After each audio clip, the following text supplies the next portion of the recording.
मेरे को गुरु जी पे, बालाजी पे इतना भरोसा है कि अपने आप पे नहीं है। मैं धाम से 2014 को जुड़ा था। मेरे साथ एक घटना हुई थी जी।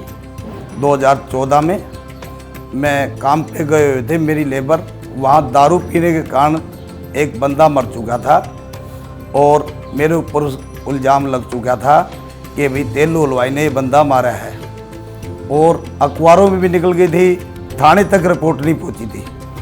और पहले मेरे लड़का जाया करता इस धाम के अंदर, मेरे लड़के ने कहा कि वहाँ चल पापा जी, मैं नहीं गया। मेरे लड़के की गुरुजी से बात हुई, गुरुजी कहने लगा तेरा पापा आएगा यहाँ पर, ज़रूर आएगा।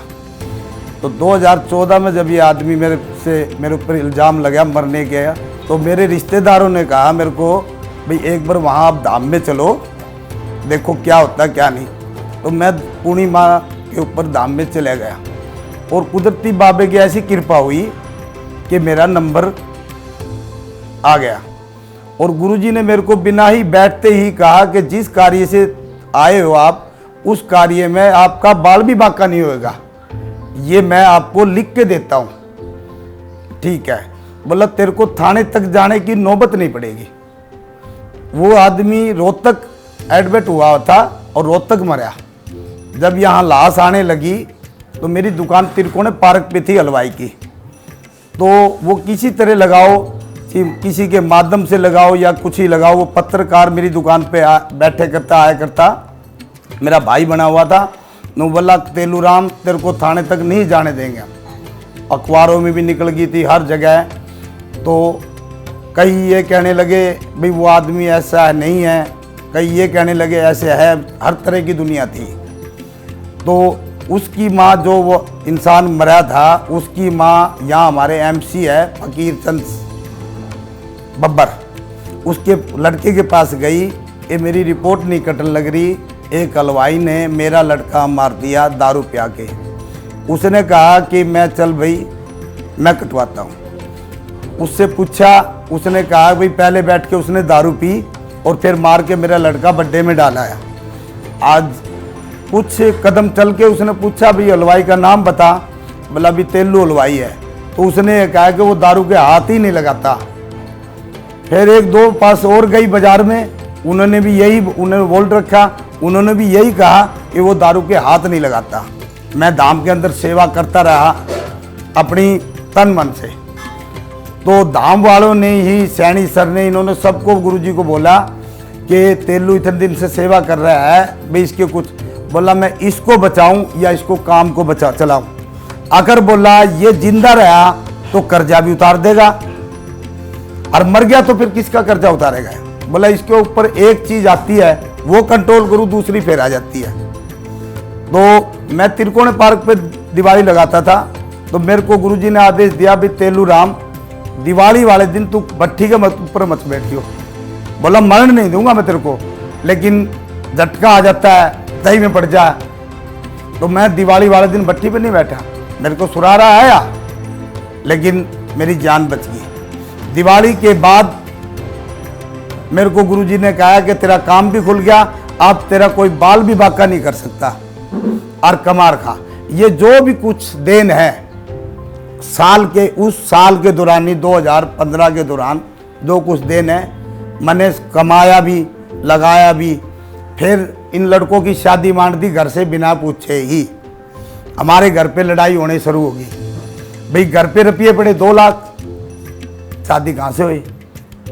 फिर पूर्णिमा पे, ये मेरे ख्याल लगभग है अब 2021 की बात है जी। तो लड़ाई होने शुरू, पूर्णिमा ने वहाँ से हम दम में आ गए। रात को 4 बजे हमारे पास फ़ोन आया, बोला तेलू को और तेलू की घरवाली को बुलाओ। गए, बोले क्या वास्ते लड़ाई करने लग रहे हो भाई। बोले मेरी घरवाली बोली कि शादी मान दी, घर के अंदर पैसा नहीं है। बोला बोल कितने पैसे चाहिए। मगा जी अब क्या बताएं। बोला शादी काम करो, पैसा तुम्हारे पास आएगा। मेरे पास 2 लाख रुपये थे जी। मैंने शादी के अंदर, पूरा मोहल्ला गवाह है कि मैंने 12 लाख रुपये लगाया जी। मुझे नहीं पता पैसा कहाँ से आया है।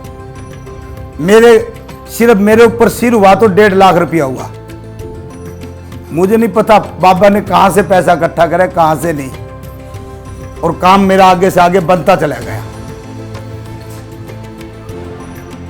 तो मैंने 12 लाख रुपए लगाए और गुरुजी मेरे ऊपर कोई भी घटना आती है तो मेरे को एडवांस बता देते हैं कि तेलू राम अब चौकन्ने रहना। हमारी शॉप थी त्रिकोना पार्क पे, वो अच्छी खासी चल रही थी पहले, तो अच्छे तरीके से मैं उसको संभालता था अधिकतर। तो फिर एक पता नहीं दुकान पर ऐसी घटना होने लगी, कभी शनिवार को कभी मंगलवार को दुकान पर हर कुछ ना कुछ पाता था, दुकान के बाहर कुछ ना कुछ तांत्रिक वगैरह का सामान पाता था। और वो पापा का तो इतना वो नहीं था, विश्वास नहीं करते थे, पापा कर देते थे उसको फारिग। फिर ऐसे रोज़ होने लग गया, तो फिर दुकान पे प्रभाव पड़ने लग गया, काम ठप होने लग गया, भाई मंदा होने लग गया, सिर के ऊपर बोझ होने लग गया, कर्जा होने लग गया। ऐसे करके दुकान बंद होने की नौबत आ गई जैसे कि। और फिर जो पापा ने घटना बताई फिर वो भी हो गई एकदम में। घटना बताने के बाद में सब रास्ते बंद हो चुके थे एकदम ही। गुरुजी से बात की तो गुरुजी ने बताया हमको रास्ता, तो फिर हमने उसी रास्ते पे चला। फिर दुकान भी हमारी वो जो मालिक था उन्होंने खाली करवा ली थी, तो किराया वगैरह की वजह से। तो हम दूसरी दुकान पे तो गए, तो गुरुजी ने बताया सब ये कारण है, ये वंश है। तो गुरुजी ने बंधन भी बताया हमको, बंधन काटने के लिए। तो हमने परहेज किए, बंधन काटे, तो फिर सब ठीक होने लग गया गुरुजी के आशीर्वाद से। तो फिर वो जो पापा ने घटना बताई वो भी गुरुजी के आशीर्वाद से सब ठीक हो गई थी। ना हमारे कुछ भी लगे, ना कुछ पैसे वगैरह कुछ भी नहीं लगे, ना ही गुरुजी ने लगने दिए हमारे। तो बंधन करते गए, हम परहेज करते गए, मम्मी पापा भी ठीक रहने लगे घर पे। सब टाइम के अनुसार सब कुछ अच्छा चलता गया।